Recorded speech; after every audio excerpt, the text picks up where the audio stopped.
What is up, YouTube? This is the Middle School Math Man. So this video is going to be kind of a part 2 to the difference of squares. These are called perfect square trinomials. They're similar to the difference of squares method, but as you're going to see, there's going to be a certain way that we're going to write them. So just real quick, if you have a plus b squared at the top, that's going to be a squared plus 2ab plus b squared. If we have minus a minus b squared, that's going to be a squared minus 2ab plus b squared. We won't worry about that too much. You're going to kind of see how that works in these problems. So if we start with number 1, again, this is similar to the difference of squares. We're still looking for perfect squares.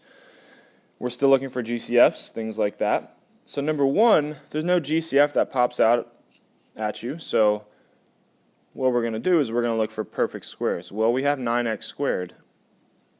So 9, as we know, is a perfect square. That breaks down into 3 and 3. So it's going to be 3x times 3x. And then we're going to look at the 16. Okay, well 16 is 4 times 4.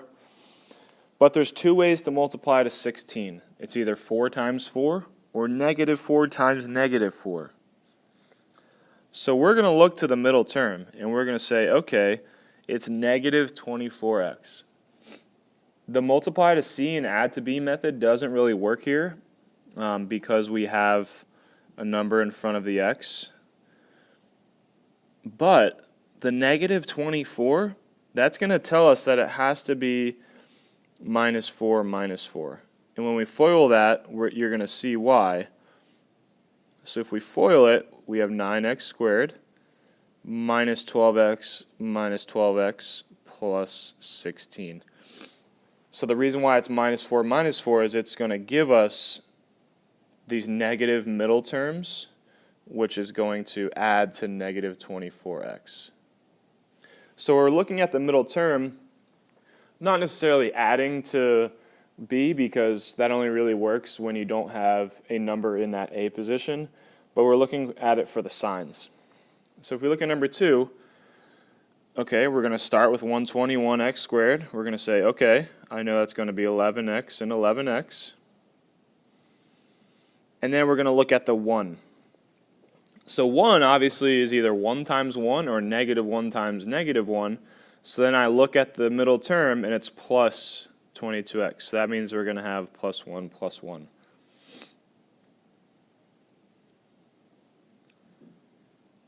You could FOIL it again if you wanted. So I actually forgot to point this out in number 1.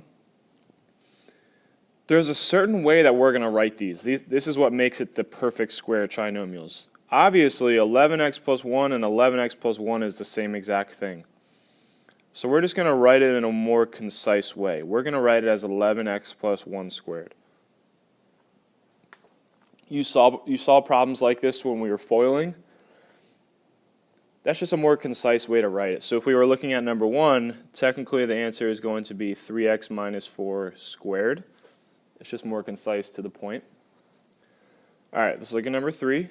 If you wanted to pause the video to try it on your own, you could do that. Again, I know there wasn't a GCF in 1 and 2, but that should still be the same thing. Or excuse me, we should be looking for the GCF in every single problem, very first step. In this problem, we can pull out a 4. So when I do that, I'm left with x squared plus 16x plus 64.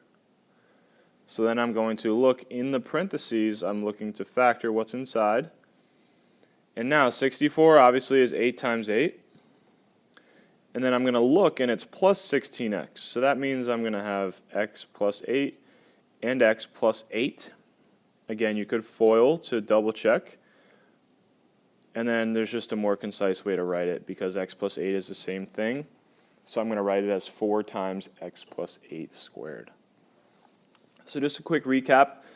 Similar to the difference of squares, we're looking for perfect squares. We're looking at the c term, obviously, to find 2 things to multiply by. But we're really focusing on that middle term and the sign in front. in order to tell what our sign is going to be in the problem. And then just make sure we're writing it as concisely as we can. That's really the important part with perfect square trinomials.